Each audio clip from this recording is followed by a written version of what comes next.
सोलापूर महानगरपालिका सार्वत्रिक निवडणूक 2025-26 करिता नामनिर्देशन अर्ज दाखल करताना उमेदवारांना महानगरपालिकेकडून विविध ना हरकत प्रमाणपत्रे म्हणजेच एनओसी सादर करणे अनिवार्य करण्यात आले आहे।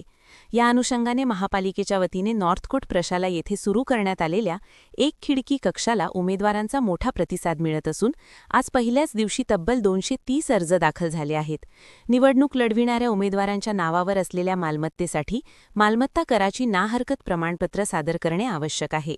उमेदवाराच्या नावावर गाळा म्हणजेच दुकान असल्यास त्यासाठी स्वतंत्र ना हरकत प्रमाणपत्र घ्यावे लागणार असून खुली जागा असल्यास त्या मिळकतीबाबतही संबंधित विभागाकडून एनओसी सादर करणे बंधनकारक आहे।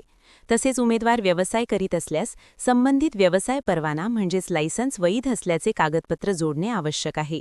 याशिवाय उमेदवार महानगरपालिकेचा मक्तेदार म्हणजेच ठेकेदार आहे किंवा नाही याबाबतचा सविस्तर तपशील लेखी स्वरूपात सादर करणे बंधनकारक करण्यात आले आहे।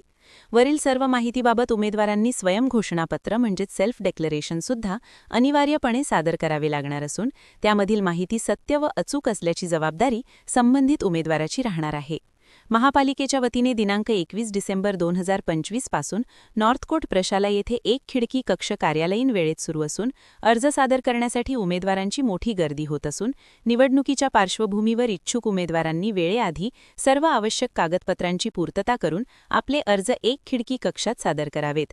उमेदवारांनी मिळकत करासंदर्भात ऑनलाईन ना हरकत प्रमाणपत्र काढून अर्जासोबत जोडण्यात यावा असे आवाहन सोलापूर महानगरपालिकेच्या वतीने करण्यात आले आहे।